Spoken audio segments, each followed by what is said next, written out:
Hey everybody, BK here. I just figured I would stop and take a video since things are a little bit slow. It's a Monday. We had a big storm last night. I think people are just kind of decompressing a little bit because it's that time of year to do that. It's just it's getting to be nice. It's springtime. Just stuff is happening. Anyway, just figure I'd talk to you a little bit about this Uber and Lyft thing. There's a lot of people out there that are getting marketed to do this job because of the company's greed, I guess you could say. So what they're trying to do is they're trying to push it where you have an area where you need, like, say, 8 drivers. Uh, they will advertise and advertise and advertise to where they have 16 drivers. And out of those 16 drivers, they all get everything spread around on them when it really should have been 8. Now, I don't know for sure that's what they're doing, but I'm pretty sure that's what they're doing. So what they do is they make it where there's too many drivers, so the pay doesn't need to be as high because they don't have any kind of urgency to have drivers anymore because they got too many. Now, that said, what they also will do is they will create surges. They'll do all these little things to incentivize you to stay in that area because they want you to be in that area. Now, the hard thing is what they keep doing is they put these surges on. They'll put all these bonuses, these quests and different things. And what they'll do is they'll have you chasing your butt all over town, wearing your car out. I mean, just putting heavy wear on your car, chasing around these little things. It's better for you. Do a run, go park. Don't be trying to do a whole bunch of extra. Don't be trying to do anything else. We got third parties, riders out there that you will accept a run and there's no tip with it. And a lot of times, and the problem I've had is this car here is a sub-compact car. And it's my personal car that I do work out of. I keep tools in the car. I keep my things in the car. And the idea is this is a part-time thing. That's the way it's advertised. But what they'll do is they'll send you out on a run where you're picking up somebody, say, in a wheelchair. How are you supposed to get a wheelchair inside of a subcompact car that you have your stuff in? You're supposed to stick the wheelchair on your seats? No. And most people are understanding of that. It's not a violation of any kind of handicap thing because you can't put their stuff in your car. I just have no need to keep my trunk empty for Uber or Lyft because they will get rid of you like that. One person decides they want a free ride, they'll call up and they'll say, oh, this person here was drunk, and you're off the platform until they can see otherwise. In my case, I would think that this person here that did that to me, it only happened once. I was a 5-star driver, platinum driver. I took every single ride no matter what. And I got deplatformed. Just like that. And it took me about 2 hours. They put me back on the platform. They fixed it. They saw my rides before and after, and it's 5-star. It's like, well, we don't want to let this guy go. Now, that said, now, if I got deplatformed, probably what would happen, they would be like, yeah, this person here is not afraid to decline rides because that's what I do now. If I want to stay in an area, I'm declining the ride that's taking me 30 minutes out of my way. And they will do that. I'll be sitting in the Muncie area, and they'll send me a ride for Indianapolis, which would be like a 57-mile ride for $25.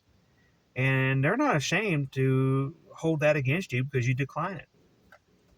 Now, this little car I got here, it does get 60 miles a gallon, but its big drawback is it is a CVT transmission in this car. And you put high mileage on a car like this, you're replacing parts, period. You do that with any car, but this car is an efficiency car, it's a small car, it's a cheap car. And people's not afraid to beat it up. I have my B pillars, the part that's below the seat belt, where people have literally taken something and scratched and left scratches in it. I have people spill things and dump things, and I had one guy get back in the back seat there and just sat there and ate a bucket of chicken. What was I supposed to say something to him?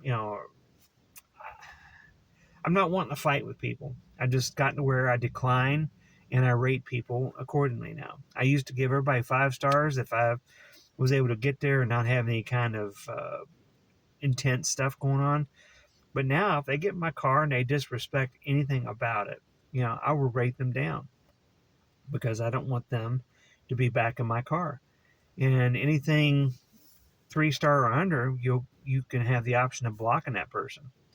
So that's what I do. If I have somebody that gives me just even the slightest feeling of disrespect, I rate them down.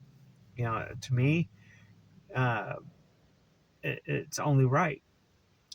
Now, the other thing is so many of these rides, you give 10 rides, you might get a tip on 1 or 2 in this area. Now, there's certain days that, like today, it's gloomy, it's kind of drizzly. People probably don't tip. But when it's sunny and busy, for some reason, people tip more. It's just a better mood, they feel better, and they're willing to do it. But needless to say, Uber and Lyft, you got to take care of yourself. You got to be willing to decline rides. You have got to be willing to sit still. You've got to be willing to say no. You just something you got to do. You've got to do the maintenance to your car. This car, I'm putting 1,000 miles a week on it, at least minimum. That's about 4,000 miles a month, which means I'm changing the oil in this car every month. That's something you got to do. Keep your maintenance up on your car.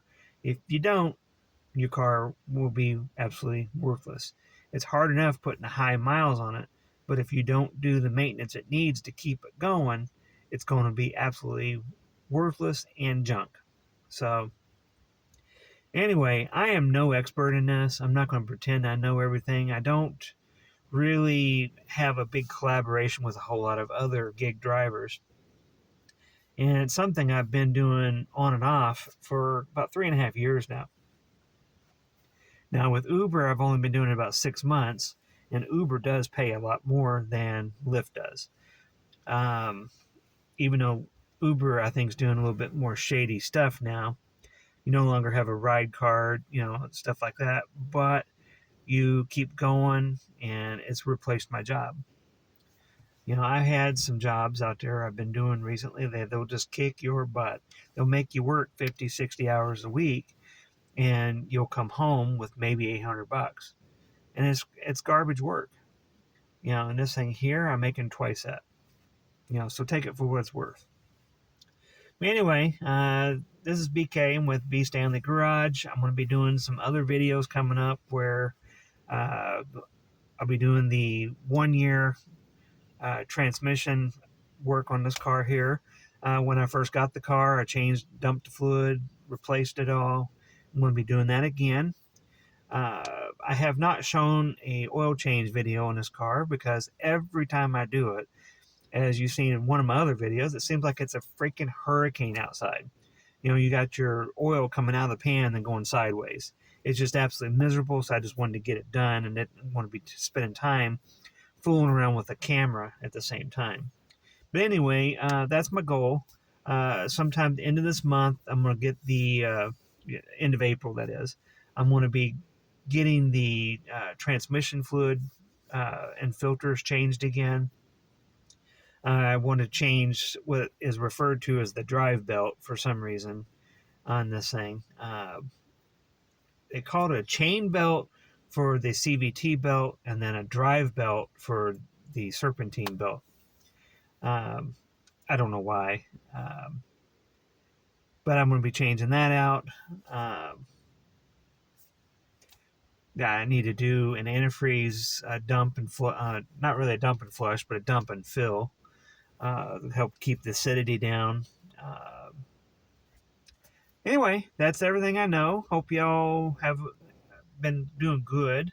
I've not been doing that many videos. I don't have that many subscribers at the moment. You know, if I had more subscribers, I'd probably be doing a lot more. But I'm not into doing clickbait. I'm not into doing videos just to do a video. I want to do a video that has purpose. And if it benefits somebody, I want it to be good. I'm not in it for the money because I've got my other ways of making money. And I feel like you get in there chasing the money around, then you end up doing a lot of stupid. And I don't want to be on camera just doing stupid. If I do stupid, it was a mistake. It's not because I'm wanting to play around. Um, Anyhow, I hope y'all have a good day. See you on the next one.